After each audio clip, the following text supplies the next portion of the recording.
It has been said that when in the course of human events, an oppression so revolts its subjects that it becomes necessary to alter or abolish the means of that tyranny. Is it that time when our Bill of Rights is defiled every day? When our adventures abroad threaten our security at home? When the Federal Reserve keeps our free nation enslaved by debt? When the people of the world tremble under the thumb of corporate imperialism? And now, our nation is drifting dangerously from freedom to fascism. So I have to ask, is it time?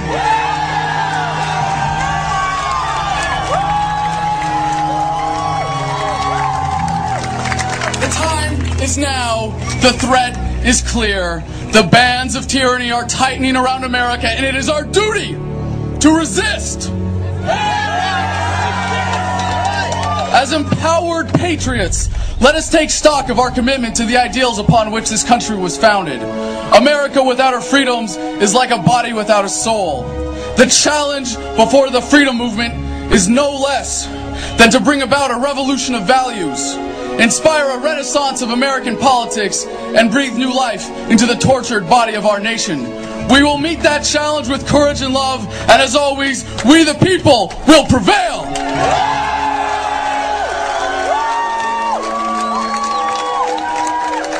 To rally the troops of the Revolutionary Army in the winter of 1776, Thomas Paine said, "These are the times that try men's souls. The summer soldier and the sunshine patriot will, in this crisis, shrink from the service of their country. But he that stands by it now deserves the love and thanks of man and woman. Tyranny, like hell, is not easily conquered." As Iraq veterans against the war, we are resisting an occupation we once risked our lives for. We swore to support and defend the Constitution of the United States of America, but we found out the hard way that the greatest enemies of the Constitution are not to be found in the sands of some far-off land, but rather right here at home.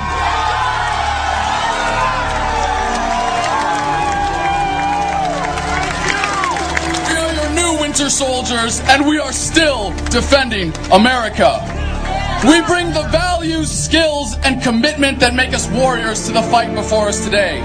We are working to end the war by strategically withdrawing our material support and inspiring others to do the same.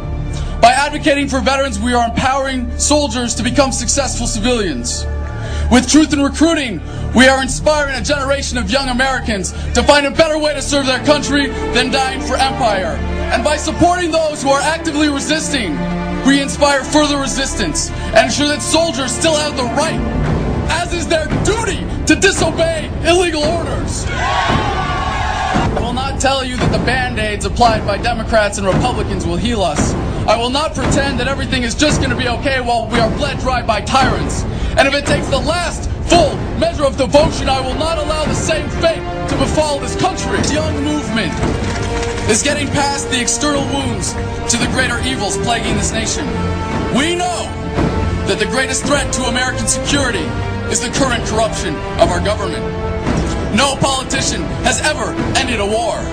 Civil rights were won in this country not by any legislator, but by a movement. I have great hope for America, but it comes not from any election. No, my hope comes from you. Our tragic love affair with the state has led us to put far too much trust in a government that we thought could improve our lives, but has instead come to rule our lives for us. We have become, as a people, like a frightened, battered, beat-down victim of an abusive relationship. A servile, unquestioning, obedient people will always produce tyrants. We must, as a nation, once again, embrace defiance, rebellion, and resistance.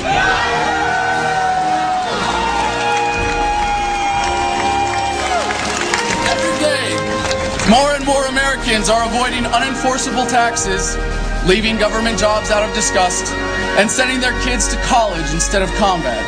But our efforts as a movement must become unified and deliberate to fully withdraw our support and compliance. be it with your lives, labor, or tax dollars, stop investing in your own oppression. Guard your communities from the police state. Don't waste a single vote or a single dollar on the two-party system. Do not be content merely to grumble and to march while they are using fear, force, and violence as weapons of oppression. We must embrace the opportunity to resist civilly while we still can.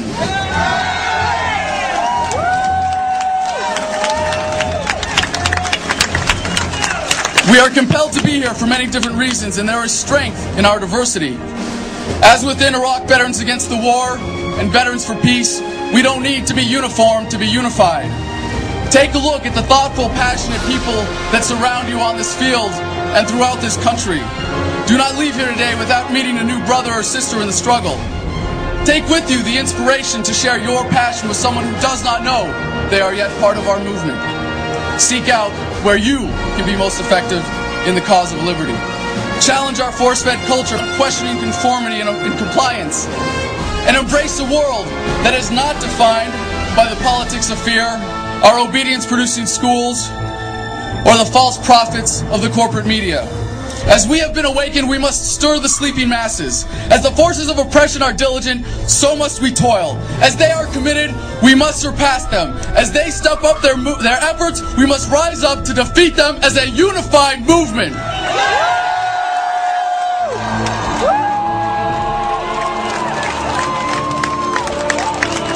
have been labeled rebels, traitors, enemies of the state.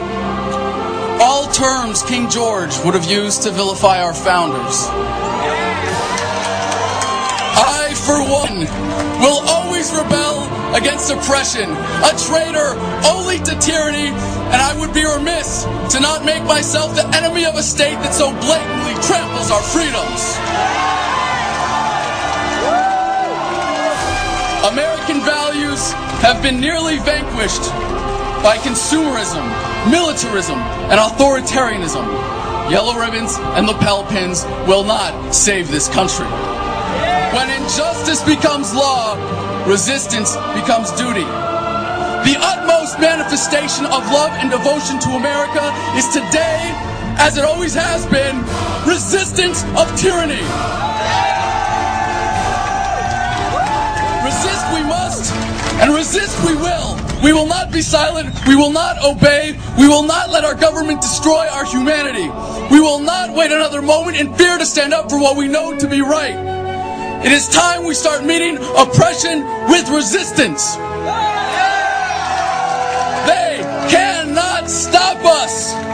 Humanity marches on. You can fight it or fight for it. When we say revolution, we say it with love.